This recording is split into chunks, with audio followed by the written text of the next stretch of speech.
Before meeting someone with DID for the first time, I thought that I had an understanding of it, but truly seeing it in real life changed everything. I was able to visit Eva, ride her kayak, go on her four-wheeler, and interview her family about the impact that Eva being diagnosed with DID has had on them. There are parts of these stories that are incredibly heartbreaking and some are beautiful. In this video, we hope to dispel misconceptions surrounding dissociative identity disorder. At the end of my stay, I was clearly able to see that there is an unbreakable bond between this family. I am so honored and excited to share these interviews with you, so let's get to it.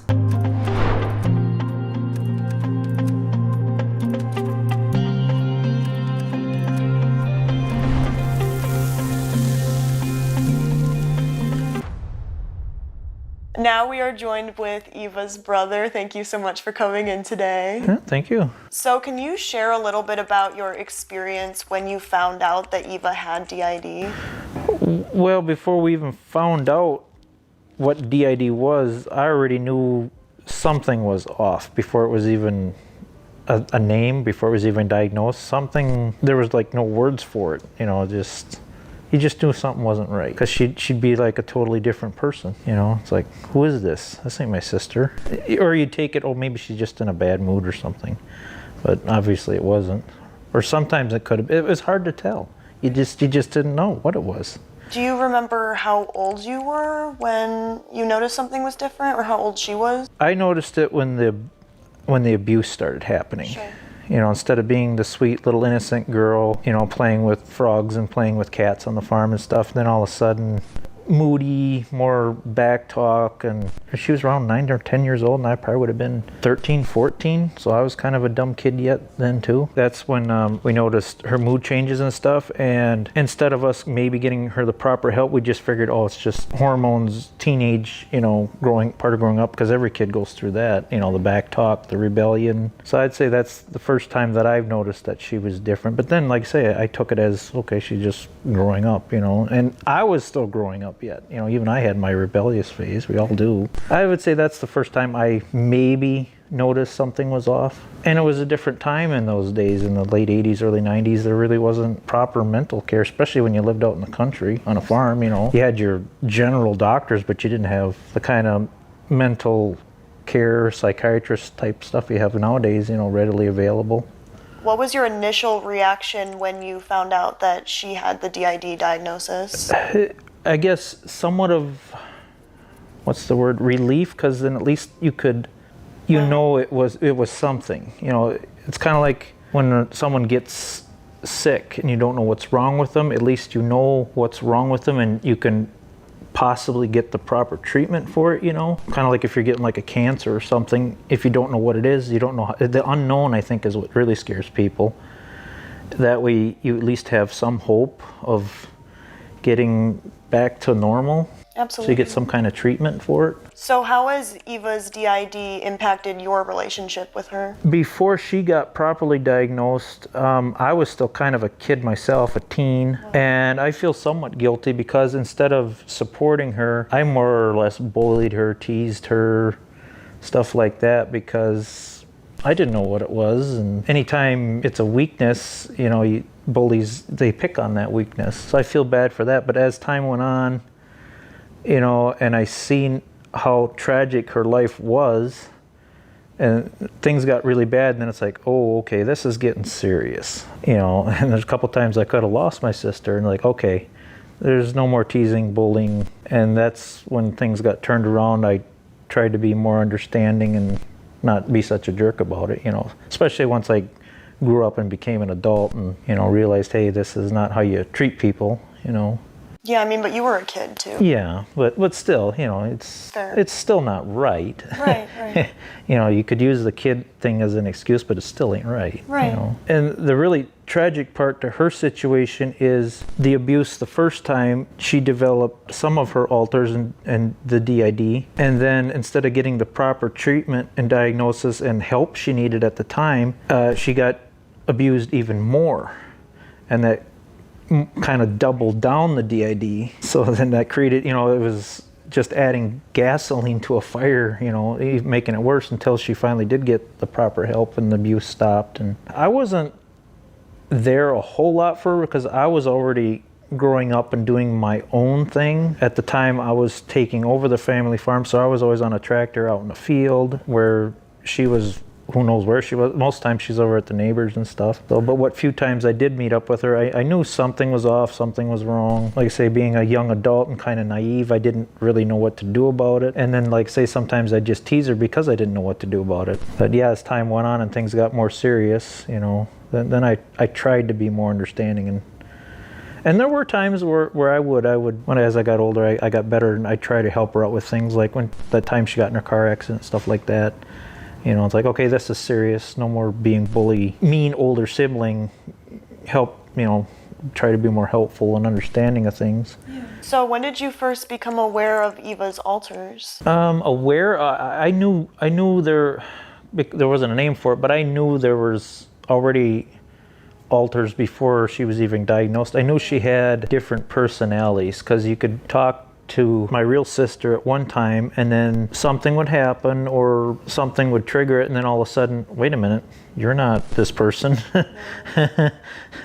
It's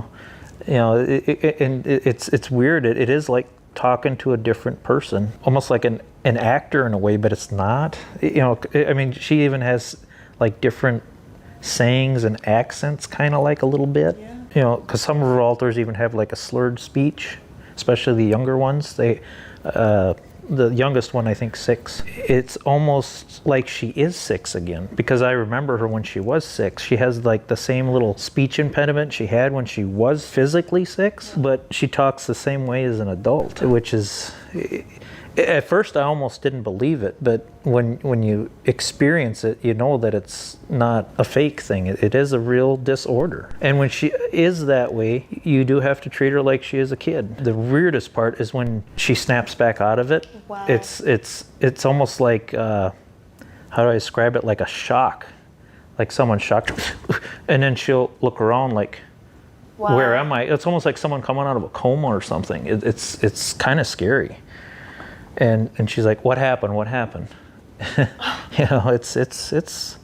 I only seen it a few times, but the few times I seen it, it's real. Yeah. Is there any ways that you support Eva in managing her DID? Similar to the last question, I support her the best I can. The big thing with DID, or at least her specific DID, is I think she's got a little bit of the compulsion one, the OCD, sure, where she can like over obsess about something. Because she has this DID, she studies it very immensely. I mean, she'll dig right into it, and then she'll have a good understanding of it, and then she will explain it to me in a way I can understand it, which is amazing. So I always called it her superpower, but also a curse, because she can do things like, say, if an emergency happens or something, because she's been through so much tragedy, she'll switch to an alter that it's like a self-protecting mechanism, and she'll know what to do right away about that situation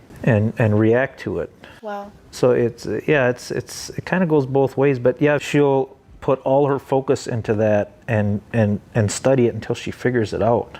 Amazing. And it's quite impressive.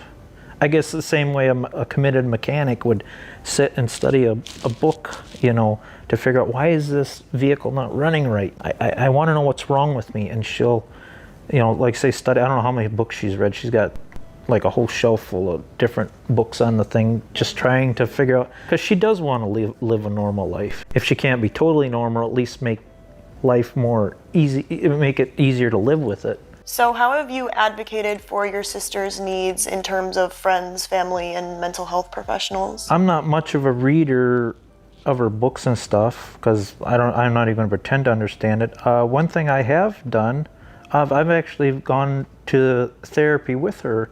Wow. And help with this, some of the sessions, because there's some tragedy things that's happened to her that I've witnessed, and then I help her remember some of the stuff where she can integrate her alters. Therapists will explain why this is in plain English so I can better understand it too. You know, okay, this is why she's being that way, and this is what causes the triggers, and this is what causes the behavior. It's not me.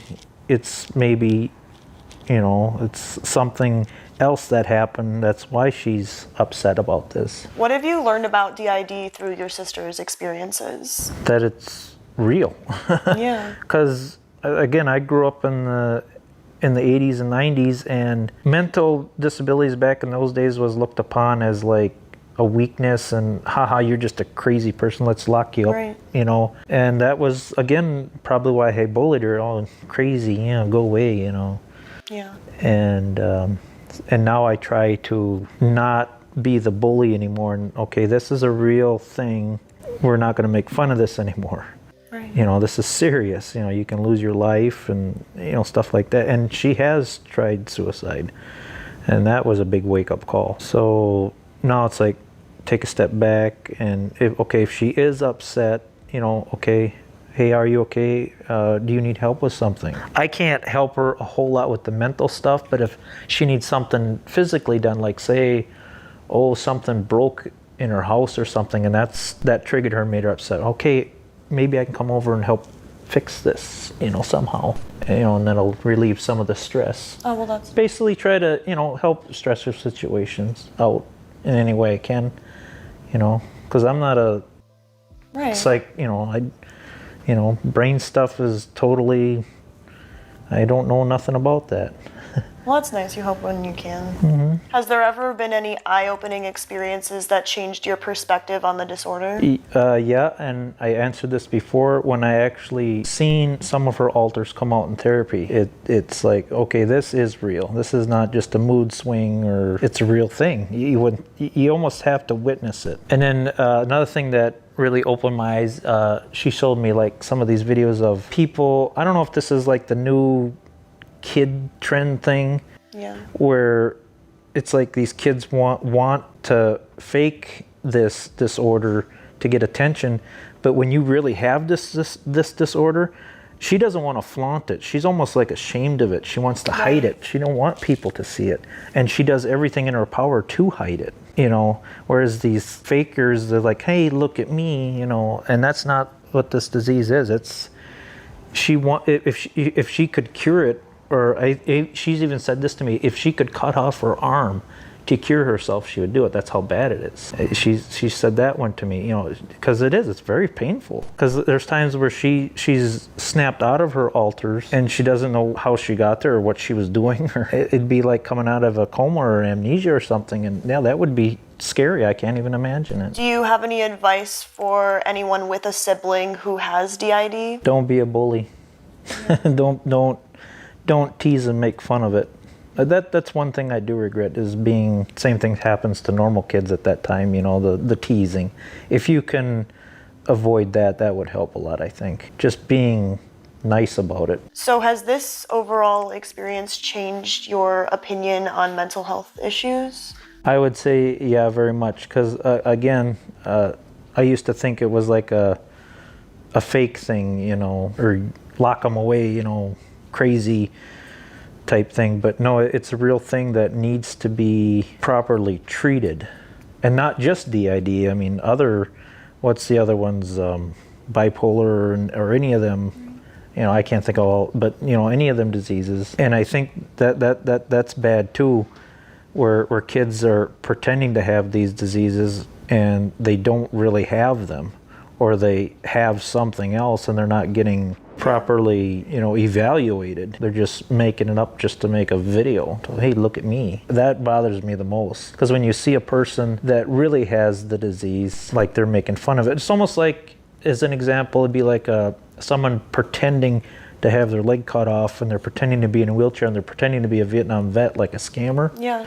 And the real Vietnam vet, would give anything to have his real leg back. Wow. That's how I look at it. Don't be a bully, and don't tease people, and don't pretend you have something when there's real people out there that really do have it. Thank you so much for coming in today. I am so grateful for you to share your story with us. And thank you for making this documentary and making people aware of how mental things really work. Absolutely. Thank you.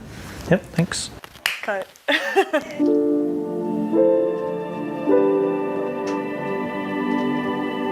Thank you so much for joining me today. Do you want to tell me your name and your age? All right, so I am Jewel, and I am 20 years old. Perfect. So can you share your experience of how you discovered that your mom had DID? Honestly, I would say we didn't know exactly what her diagnosis was until it was assessed by professionals over many, many years, and I would say many, many times of trial and error for her, on her part, and in which case, I guess for me specifically, which this kind of goes in with question 2 that you had. Sweet. About how old I was when I first became aware of mom's kind of alters or issues, or I would say it was around the age of 12. Specifically, and I can remember the moment, which at the time didn't seem impactful. Looking back now, it definitely was. And again, I was only 12, but my mom, or specifically the alter 6, who we didn't know was alter 6 at the time, had decided to come into my bedroom with a sheep plush, and she wanted to sleep in my bed. Right. In which case it was, whatever, you're like 12, I would say that's still an appropriate time for like their kids to sleep with their parents, but depending on stuff. But the very next day, Mom had woken up in the bed with what I would assume to be confusion. She was like, "Jewel, how did I get into your bed?" I'm like, "Don't you remember? You crawled in with me last night." And she's like, "No, I don't. How did I get here?" And in which case, after that, she sort of brushed it off herself, but I always found it very odd that she was unable to remember such a simple thing happening that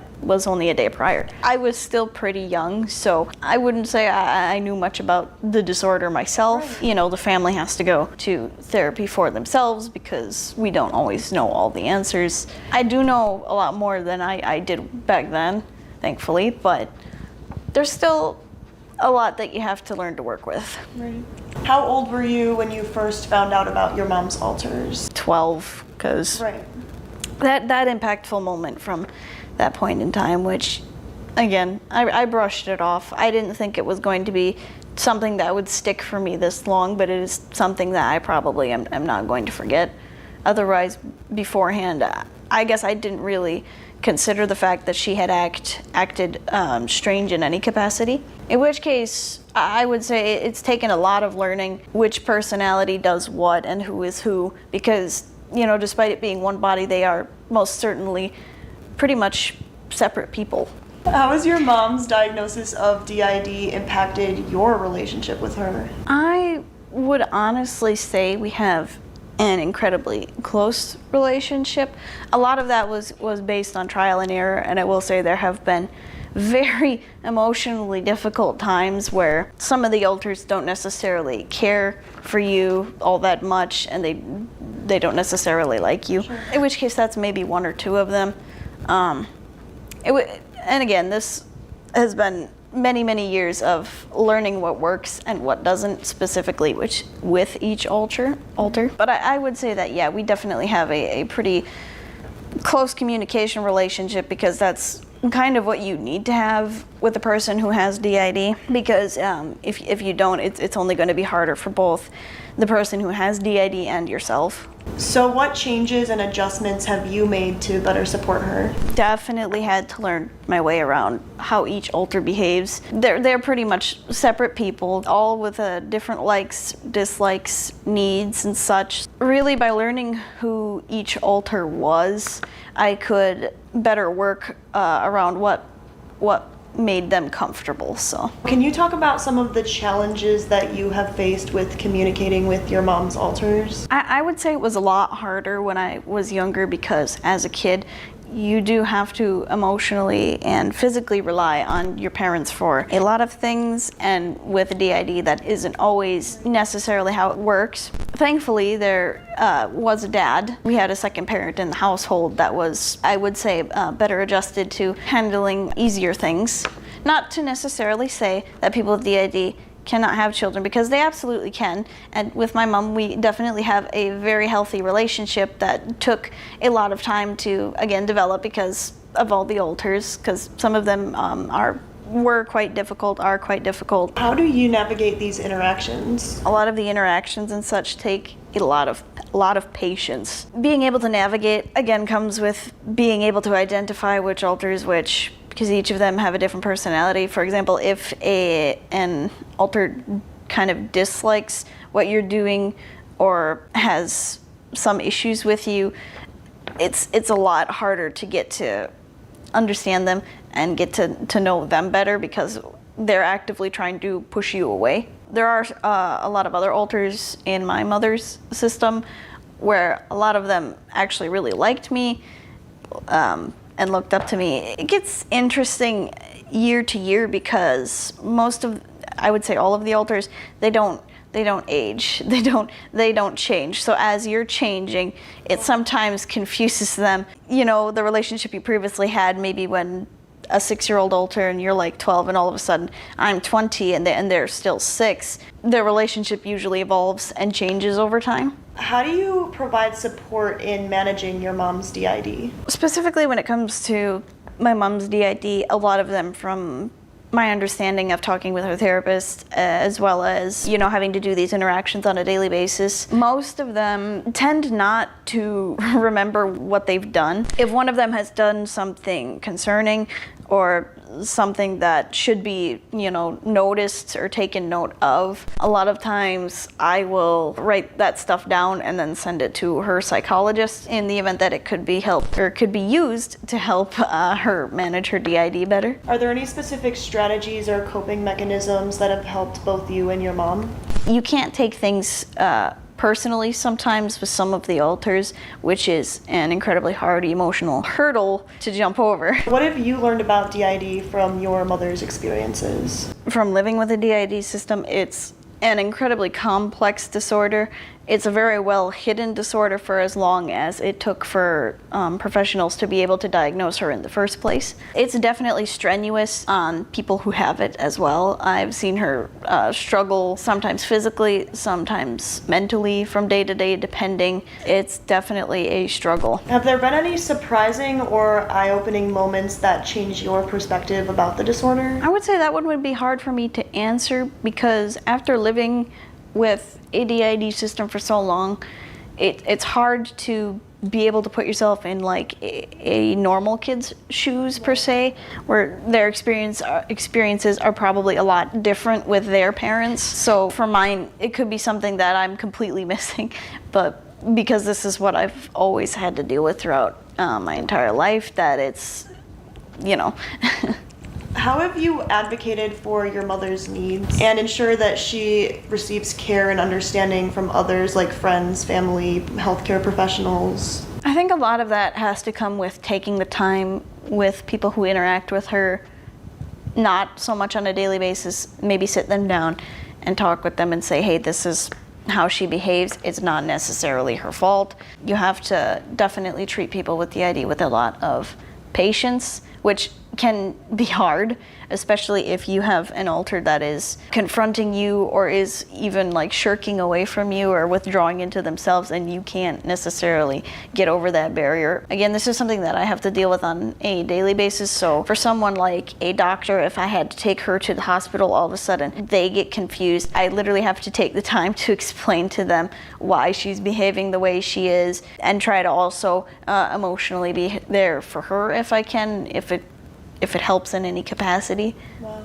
So how do you prioritize self-care and manage the potential mental or emotional strain that might come along with your mother's DID? Me as a person, I'm incredibly introverted. So usually when I'm strained or something emotionally big happens, I tend to withdraw into myself. I usually work on artwork and stuff, which I've kind of turned into an entire freelance business at this point. I find that it still helps quite a lot. Just taking the time to step back, reprioritize things, try to fulfill a little bit of what I need before going back into the situation, because I don't like leaving it unresolved by any means, but there are times where you have to step back, you have to take a breath, and then you have to go back in.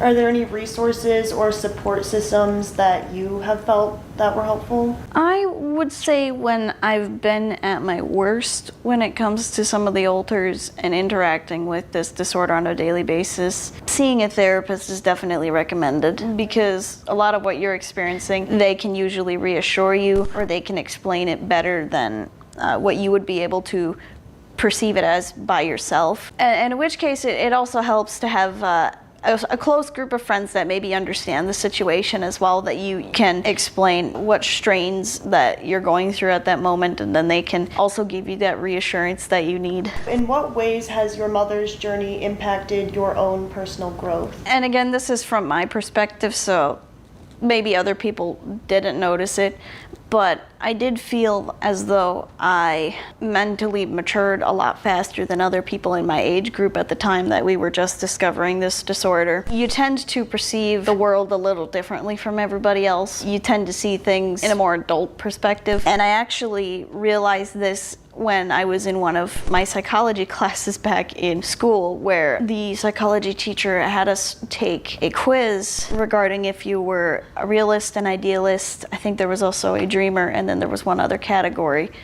in that quiz that I can't quite remember what it was called. And when we all took the test, it was funny because a lot of the other kids only were able to get one of the categories. And weirdly enough, I had actually gotten two of the categories, which I'm pretty sure was a realist but also idealist, which meant that I was able to comprehend realistic expectations while still having goals to reach, which everyone else had not quite developed yet, which sort of shocked the psychology teacher. I just remember raising my hand twice because I had hit two categories, and he just went, "Wait, I thought you already raised your hand," and I had to show him the screen. I said, I got both of these. Wow. How has it shaped your attitude on mental health in general? Definitely opened my eyes to a lot of other, and not just DID, but a lot of people who suffer from mental health disorders. I actually feel as though I tend to notice those types of people more often, and I remember back in the day, again as well, when I was a little younger, that a lot of people would come to me for that sort of emotional support, and I don't know if it was some sort of vibe I gave off or not, but you at the end of the day start to learn that a lot of people do suffer from a lot of battles that we don't see. I've tried to meet it with as much kindness and patience as I can. I lose a little more patience with some more than others, but I do still try to meet it with kindness to the best that I can. What is your opinion on how DID is portrayed online? I find that at least 9 times out of 10, 90% of the time, it is portrayed horrifically, especially when it comes to TikTok. A lot of that is, to me, over-exaggerated skits, because, again, dealing with someone personally who has DID, I don't ever see that in my mother on a daily basis. I also find it weird how a lot of the people on these social media apps are just so easily able to catch it all. It's very odd. I would also say that a lot of the information found on social media apps when it comes to DID is very non-educational. I don't find any of it really helpful in dealing with an actual DID system. If I were to even try using any of these methods or try approaching it as many of these people have done, that it would actually probably damage someone with the DID further. How accurate is this DID content online in contrast with you and your mom's experience? I would say it's pretty inaccurate. And here's the thing though, I'm not necessarily going to say that maybe these people don't have DID, but a lot of what they show on social media is not necessarily what I would consider appropriate behavior when handling DID systems.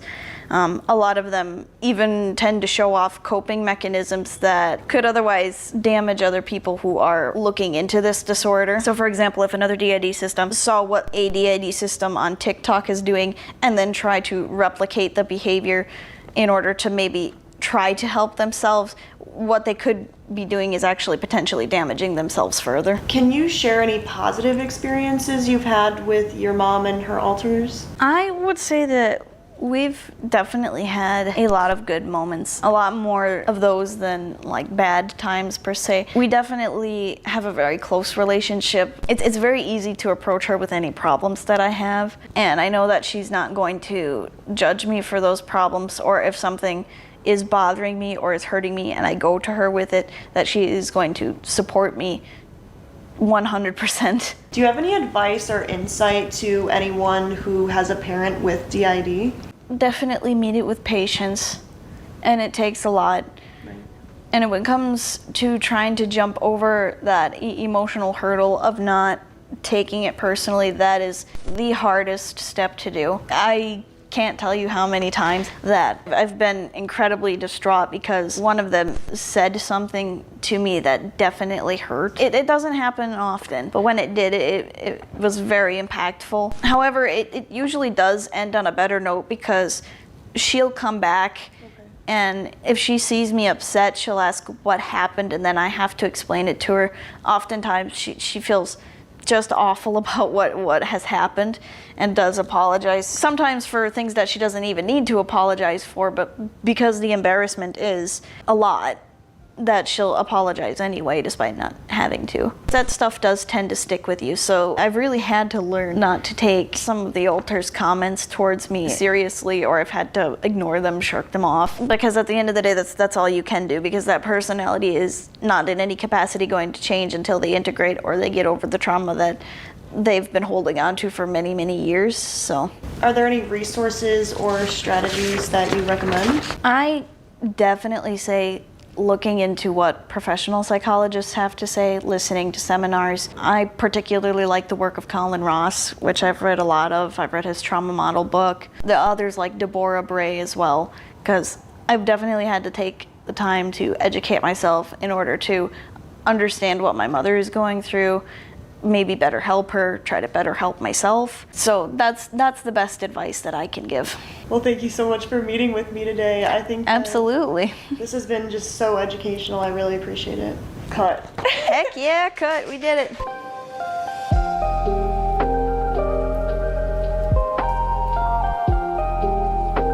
So now I am joined by Eva's husband, and we're going to be talking a little bit about his experience. Can you share a little bit about your experience discovering that your wife has DID? It took a while.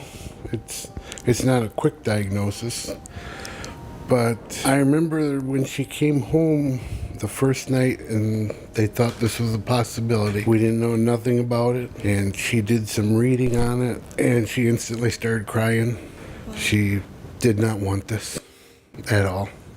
It's tough. I mean, we have good days, we have bad days, but we work together at it. Amazing.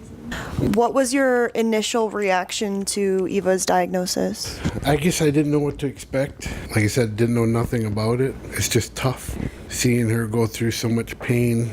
Can't describe it to you. She's a fighter, and she likes to do what's right. She likes to help people. I think in that way it might be a blessing, because she does help so many people. And she's been dealing with this for a long time now. So I'm very proud of her. That's so sweet. How has Eva's diagnosis of DID impacted your relationship with her? Oh, like I said, we got ups and downs. Some of the alters love me, like me. There's a couple don't care for me, and they let me know, but that's okay. I mean, that's part of it. We work through it and keep plugging along. When did you first become aware of Eva's alters? I guess looking back, I can remember them from when we met, not knowing that at the time. But, I mean, after her diagnosis and after they started coming out, you're like, well, I remember you from way back. You know, it's like personalities coming out. And real strange thinking back. Because you remember, once one opens up to you, they talk differently. But at the same time, whenever they talk, it's in that same voice. It's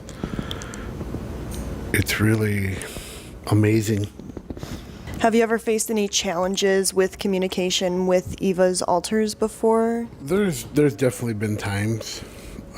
Trust is a big thing with the alters. In fact, some of them still don't trust me. But that's okay. I mean, from what she's gone through, I completely get it.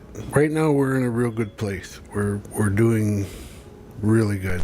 Has Eva's integration with her alters impacted your life at all? I guess to a point, She's more aware of what the alters were seeing, and it helps her to deal with it a lot easier, where before she had no awareness of it. Very confusing for her and me. It was some tough times, but like I said, we're going in the right direction. Can you describe some ways that you show support for Eva in managing her DID? One thing is she doesn't do real good in crowds where a lot of people. If I notice she's getting antsy or disassociating, it's time to go. She doesn't like to drive much, which is fine. I drive her to therapy, especially in the winter. Summertime she'll drive herself. How have you advocated for Eva's needs and made sure that she receives appropriate care from friends, family, and mental health professionals? I stay in contact with her therapist.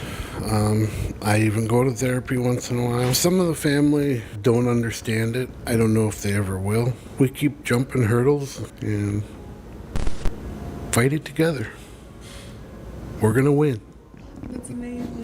What have you learned about DID from Eva's experiences? I can say I wouldn't wish it on anybody. It has got to be the hardest thing anybody could go through. She says all the time she'd rather cut her arm off than have this, and I feel so bad for her. Nobody should have to have gone through what she's gone through. Yeah, it's tough. That gets me a little emotional. I'm going to say again, I'm very proud of her for her fighting. How do you prioritize self-care and manage potential emotional or mental strains that may come up with Eva and her DID? Well, for me, if I need a little alone time, I'll go somewhere. Just even if it's outside, try to get my head clear. And if we have an issue come up, I gotta remind myself she's protecting herself. She's doing what she needs to do. And then after everything's calmed down, we'll talk about it. I worry I've done something to make it worse. Usually not the case, but we talk it through. Work together. Do you have any insights or advice for anyone who has a spouse who's struggling with DID? I guess what I would say, the biggest thing you have to work on is gaining their trust. Support them through everything. It's hard. It's not an easy thing. There's a lot of learning. There's a big learning curve. If you love them the way I love Eva, it's all worth it. Are there any resources or strategies that you would recommend for supporting someone with DID? She tries to get me to read books more. I'm not much of a reader, I'll admit it, but I have read some books. What I've read is very helpful. If you can read and enjoy reading, go for it. It'll help in the long run. In what ways has your wife's journey with DID helped you to have a better understanding of mental illness in general? Before this, I honestly never thought about mental illness, but seeing her battles, it just opened my eyes to a whole new world. It's something I've never dealt with before, had to deal with before. These people with DID are stronger than anybody will ever know. Has your wife's journey helped your own personal growth at all? Well, I'd say absolutely. She's amazing. I mean, she helps me when I get down. I don't want to say put her stuff aside, but she makes sure I get back up and keeps me going. She's just amazing. Thank you so much for being here, and I'm very grateful to have you share your experience to educate others. Thank you so much. And cut.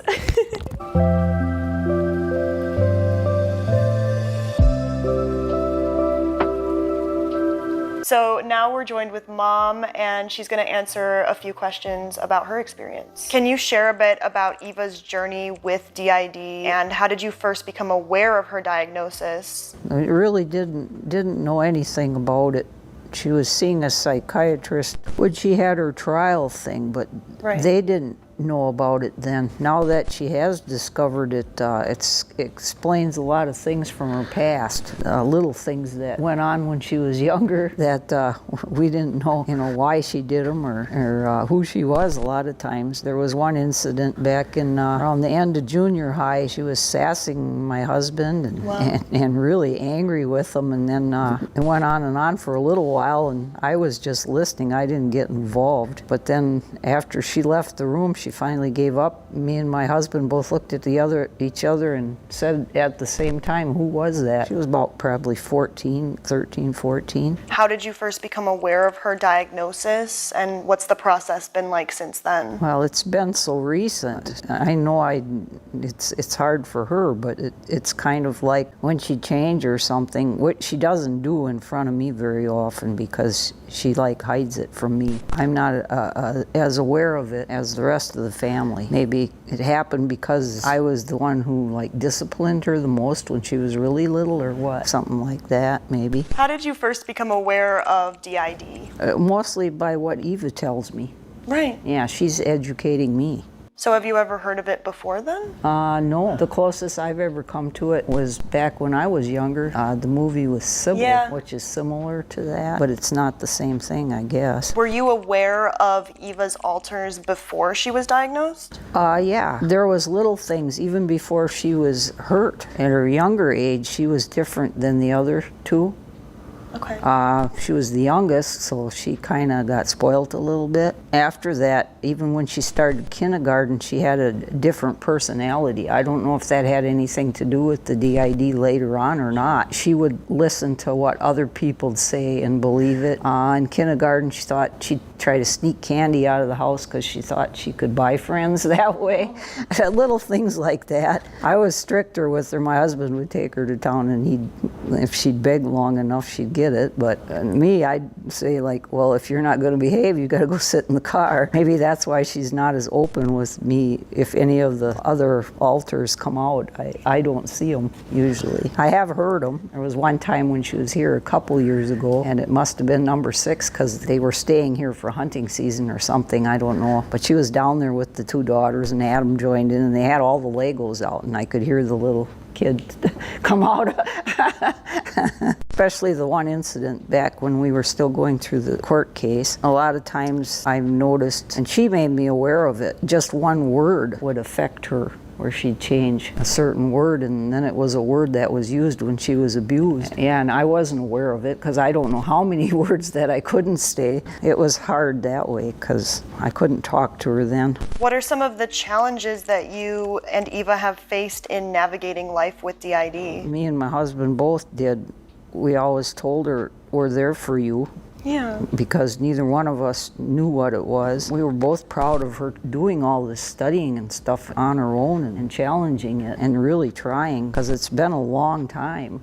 So that's about all we could do as parents, was because we didn't understand it, was to support her and let her know. We got her a little house the first time, and even here now on my own, because the COVID hit and you couldn't buy land up here, so I gifted her that 12 acres. So yeah, and then I'm like Adam, if they need help with anything, I'm glad to do it, because we worked our whole life and I like helping people that way. That's amazing. Yeah. How has DID affected Eva's daily life and functioning? Are there any specific areas like relationships, education, or work where you have noticed significant impacts? She stayed in the camper a lot before her house was built, so most of the time I was out of it if anything like that happened. When she went through thing where she tried to get full custody, I seen her change that time. Wow. Yeah, because we went to one of the trial things. It wasn't really a trial, it was like hearings. When did you notice that something was different with Eva? When she would,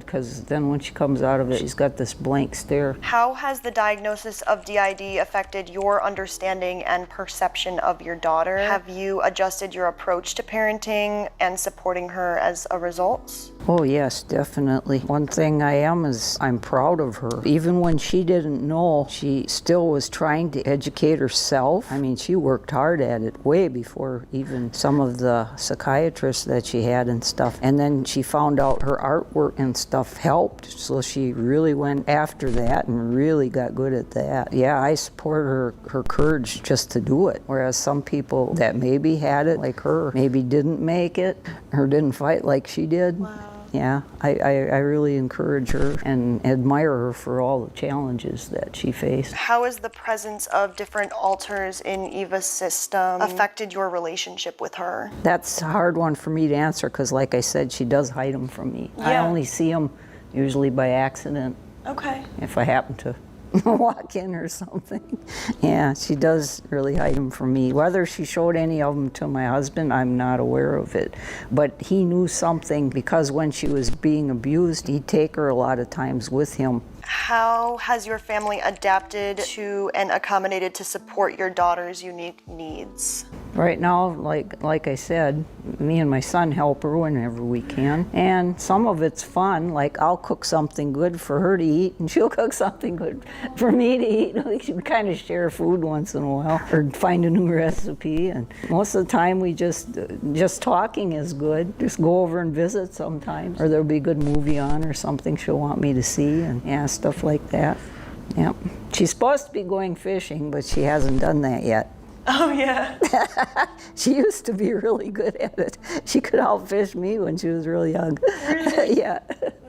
Do you have any advice or insight as to how people who have a child with DID can support them? Mostly, like I said, is to be aware. And then if you do find out things, really hang in there. Even if your kid fights you. Have there been any surprising or eye-opening moments that changed your perspective about the disorder? When she had the incident with this one woman that was pretending, I could see right away the difference in that. Yeah, and that hit her really hard, and it was hard for her, but everybody, the whole family kind of tried to pitch in for that, and then when things started going the other way, it was really great. She was the really good help with that, my granddaughter. Yeah. She had a real book this thick and just studied it till she found every little detail, and then she has this one group of online friends, and that was the turning point. Do you have any advice for parents who have children with DID? I'm old school yet, so I don't know a lot about it. I only had one little teeny course in psychology way back. I'm talking 50 years ago. But things have changed a lot, so it's best to maybe do some studying on your own if you're that young and you think there's clues, so that you can learn more. Yeah, for parents, that's all I can say is love and learn. That's my two biggest.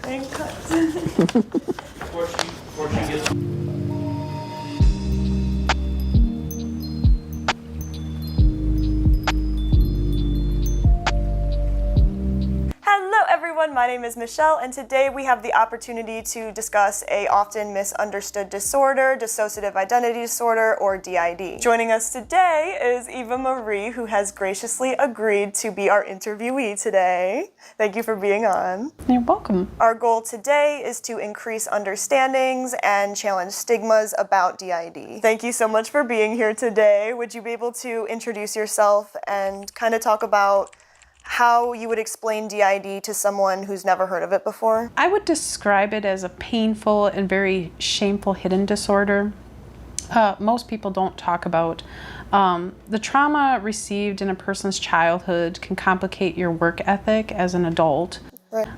It can also impact your social life, your body image, and even your body functioning. The noticeable signs that come with DID are staring out, freeze responses, unstable reactions, and variations in voice levels, etc. Physical aspects are also into play with DID. You can suffer from physical ailments like complicated brain functionality, fluctuation in body temperature, changes in posture, or facial mannerisms. Blood pressure can jump or drop, heart rate can change, and if left untreated for too long, it can have permanent body ailments like thyroid issues, nerve issues, such as fibro, POTS, and even IBS issues. There is some small signs like self-harm or lapses in time. So how did you first become aware of dissociative identity disorder? I became more aware of the condition back in 2009 when I was placed on disability, but I continued to deny it and ignore it for about 5 years. It wasn't until I was put into Willow Creek, an inpatient facility, after yet another suicide attempt that my therapist seen true signs of the disorder. Once she suspected this, we moved into more assessments and strategies. EMDR was the first method used to bring out Alter 12. who was a disabled alter. After that, it continued into today, and more alters and more variations of functioning, and more methods based on my personal needs. Can you explain kind of how DID affects your daily life functioning on a day-to-day basis? Absolutely. Today, it can make going out still a bit of a challenge, but at home, I manage and function much better than I used to. My therapist through the years has taught remarkable grounding techniques used to manage day-to-day challenges. My biggest challenge I face today are being in unfamiliar environments, such as holidays, funerals, weddings. Another challenge I struggle with is not being able to answer questions without writing them down first. Such the reason why we are doing it this way. This helps me to focus on the words I type and not the trauma itself. This technique is used on other sufferers as well. The idea is to have the words separate you from an overwhelming emotion. Are there any kind of misconceptions or stigmas about DID that you find particularly frustrating or challenging? Yes. One is the common trend that DID is based solely on clothes changes, wigs, and contacts, and non-human alters, which there are some, but it's pretty rare. Some are even saying trauma doesn't have to be a factor in this. Honestly, if I or other sufferers had to change outfits and wigs and or makeup or distinguish an alter, it would traumatize us more. And that's based on probably about, I would say, 10 to 12 other systems that I speak to. Even my own therapist and other professionals in the APA are taking notice to this media app issue. So especially the impact it's having on young viewers. Have you experienced any stigma, misconceptions, or lack of understanding about your disorder? Yes, very much. I didn't find the mental health care field that helped me as much of a challenge as I did the DID community on TikTok. The lack of understanding and education on there can be very damaging to new sufferers. The displays I've seen can cause a lot of confusion and harm to someone uneducated on the disorder, let alone the bullying and behavior displayed. How does this impact your well-being? I was aware of this disorder before I was aware of the media apps displaying DID. Living out in the woods, we had lack of internet for 13 years. We even heated our home with firewood only. My education came from documentaries, books, therapists. I studied books on DID, PTSD, BPD, and mental health. And yes, even foster caring books to help my own alters that are teens and children to understand the reparenting role. I read over 288 books. Wow. So that's a lot of books. It's a lot. I love it. What was your experience before being diagnosed with DID and CPTSD? My experience was overwhelming and very complicated. Time would disappear. My own image would change over time. I would have self-harm issues all over my body, and I would question my own sanity. At some point, I swore I had a brain tumor or dementia. I was at that point where something's wrong here. Sometimes I would feel in shock as my kids seemed older than they were, or I would look into a mirror only to glance away in shame that I had aged yet again. The hardest of all symptoms was the somatic symptoms in my body. One day I couldn't walk, or I would have severe side pain or pain in my other areas that would feel like I was dying. Sometimes I would stare off, unable to move, or shake so bad to the point of my own nose bleeding. So it would be almost like a seizure reaction, and I would end up in the ER for that. I remember one year ending up in the ER 16 times in 1 year. These things still happen today, but I have been taught through therapy that these are only somatic and they'll subside. How does trauma influence a person's mental, emotional, and physical well-being? I guess it depends on the symptoms. With DID, if not treated right away, it can have a huge impact on your physical health.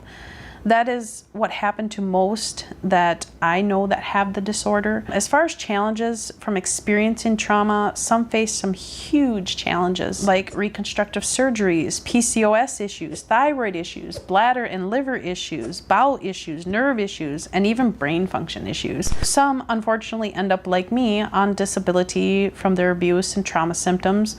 Some manage a bit better, but still find day-to-day challenges to be very draining. Can you describe any difficulties with your experiences with amnesia? Amnesia can be tricky to work around, as most sufferers can relate to and try to hide extremely well. Everything has to be planned ahead of time.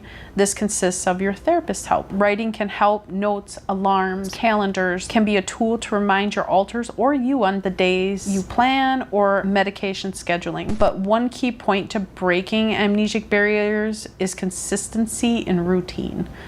This can be taught by your therapist, used with the reparenting role. This will reduce panic and switching. How do you deal with these gaps in your memory? Dealing with gaps in memory can be done in therapy as well. For me, that was recording sessions, listening to alters on what they spoke of. Also, my therapist would find after the end of each session to update me on what an alter brought into the awareness. Keep in mind that can be kind of triggering. But it seems after alters are out and overwhelmed, they wear down, leaving you open for processing memories or flashbacks. If you have the advantage of getting in more than 1 hour a week of therapy, I recommend doing so. The more hours, the better. It's something I promote highly, is to try to get therapists to give more than 45 minutes to an hour session a week, because it's just not enough with a person that suffers from this disorder. Do you have any advice for anyone who has recently been diagnosed with DID or navigating their experience with DID? Read on the subject as much as possible and seek help from medical healthcare professionals that specialize in the disorder. Make sure to have a professional that has years of experience in the field, and detour from media apps that seem to focus on cosplaying the role of the disorder itself. How can people be more supportive of individuals with DID? If you want to support someone with the disorder, start learning about the disorder itself through legit platforms. Help establish routines that can help with triggers and fears. As an individual, try to find time to go to therapy once, twice a month to support your spouse or friend, etc. My husband will go to therapy once, twice a month. My children will go to therapy once, twice a month. And it's a support system that connects therapy and home on a regular basis, creating a routine that prevents fears and triggers. What are some changes you would like to see about how DID is perceived and treated? That would be mental health care professionals, again, make more than 45-minute sessions once a week. I find the more hours given to someone with this disorder, the process of the healing with dissociative identity disorder is so much faster. I mean, I've been at this 8 years. So if you start adding in more hours, I think it would reduce the amount of time that a person has to go through therapy. But you also have to consider, you first have to get to know the patient, trust the patient, have the patient trust you. Right. And once that trust is established, and then you get through the chaotic phase. That chaotic phase is where you got self-harm issues, you got an unstable home life, all that. You have to establish that first and get it in a routine before you can even start the healing process. At least that's how it was for me. How can friends and family be more supportive of people with DID? Allowing friends and family to have sessions with your therapist, I think, is very crucial in the support and care of the person that suffers from it. Huge, huge. And if you don't have that support and care from somebody, I think the best thing to do is slowly back away from that person. Boundaries are important with the enmeshment issues that come with this disorder, to reprogram your mind to know what is safe and isn't safe. Are there different roles and functions that your alters serve within your system? My therapist and my team work with all alters into different roles they enjoy and take on. These kind of goals and tasks give alters a new use and the will to dump old habits that may be harmful. Okay. An example would be like Squeezy had self-harm issues, but then my therapist had found that bilateral music can stimulate a response that she needs to have, an emotion she needs to have, instead of harming the body. So it got to be where Squeezy would connect more with me and get more involved in house chores, things like that, to preoccupy her time. Are there specific triggers that can cause a switch, and how do you treat these? All alters can be triggered out from certain sights, smells, and even sounds. Treating these ailments are very hard, but are possible to mend. It's called exposure therapy, and it's used with positive grounding tactics. Over time, if done correctly, it can help you to be aware of triggers and to ground yourself into the here and now, giving you the less amnesia and less fear. Are there differences in the skills, preferences, and personalities of your alters? Yes. Some prefer certain tasks and chores or activities that I find overwhelming to do. So my alters will take on certain tasks and chores. And it is odd because it seems to be very unnoticeable. They keep silent, they do what they need to do, and I continue on with my day. They like things like art, music, writing, and reading can be beneficial to many alters. Even little alters can read. And you'll find out they're more apt to open up to tactics. Using reading can give a silent alter the will to speak. An example of that is for littles, Hannah-Maya puzzles and fruit snacks. My therapist would sometimes treat the littles and teach them how to use things in variation, and it gave them a goal. Using items that consist of senses can help prevent a freeze response, allowing the child alter to speak without feeling fear. I had one disabled alter who is now integrated that wouldn't move or see, but could hear really well. My therapist used an EMDR bar that had a hookup for bilateral music, beneficial to her. My therapist found also that touch of her hand could get her to have some movement. Another example was a male alter I had named Wilbur. He seemed to find comfort in outdoor activities like building, plowing, mowing. He was a depiction, believe it or not, of my deceased Vietnam veteran father. He's bold and angry most days. My therapist found speaking to him calmly and earning trust seemed to be her way to reach him. She would also repeat profusely that she would never abandon any of the other alters, telling Wilbur he didn't have to trust her till he wanted to. This gave Wilbur a sense of pride and respect that was earned by my therapist, allowing Wilbur and Rayanne to give me the benefit of integration with him as well. So have you run into any specific challenges in terms of relationships with like your friends, families, or romantic partner? I've been through 25 different relationships in my life before meeting my husband of 14 years.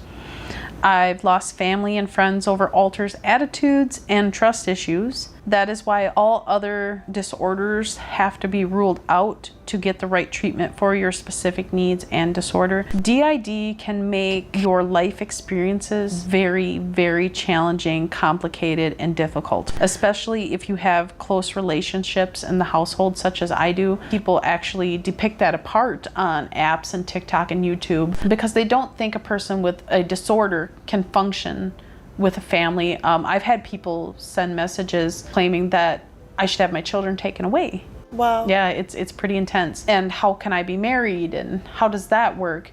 And the thing is, that would be, in my opinion, like telling somebody in a wheelchair that you cannot have a child. You cannot be married. That's how I view that. Absolutely. Do you have anything to say to people or professionals who might not believe in DID? For professionals, I would like to say, as Colin Ross would, shut the DSM book and be more open to classes on DID. Try to get hands-on experience with clients whom suffer. My therapist allows students in for our sessions to get learning skills and tactics of what DID really looks like. I think all mental health care professionals need or should experience inpatient care learning and skills and hands-on experience with DID clients to understand the disorder better before treating anyone with it. Open discussions, online threads should talk about the tactics that work and don't work. And I'm talking in a professional standpoint, not just people that are in the beginning of learning. I think there needs to be more funding for EMDR, CBT, DBT, all that. They're not able to learn about the disorder because it's so hidden in the mental health industry. As Colin Ross had stated in one of his videos, he got to the point where he actually shut the book. The book is just a standardized guide. Once you shut that book and you get that hands-on experience and the training, it gives more of an open idea what the disorder is. How has DID and CPTSD affected your well-being? I actually really love that question, Michelle. It took time away I wished I could get back, I'll be honest with you. I felt sadness over the time I lost, but angry too at those that took that time from me. I think the hardest part in this whole journey is watching your hands all of a sudden age and your body age. Then there is the things you used to do that you can't do anymore. In the end, I felt the biggest thing to grip onto is to love itself and to be honest and upfront with yourself. Don't let enmeshment overtake you. Don't get caught in that chaotic phase. No one else needs to be your validation of what and whom you are. Once you learn to do that, life will feel way more worth living. Amazing.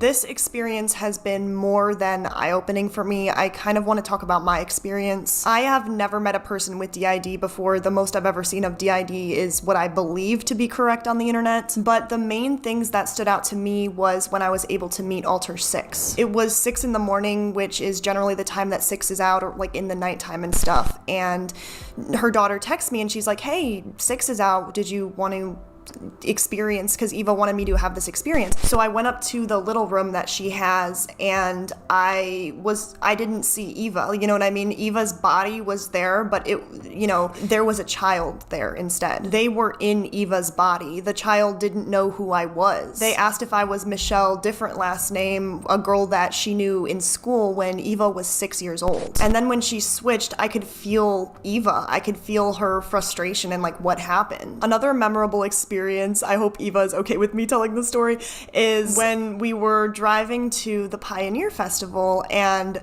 I noticed that something was different about Eva. I don't know what about it, just the way that she held herself. And I was like, I don't think that's Eva. Just the conversations we had on the ride there were different than the ones I have with Eva. After we had finished at the Pioneer Festival, Eva kind of joked like, "Oh, I can be myself again."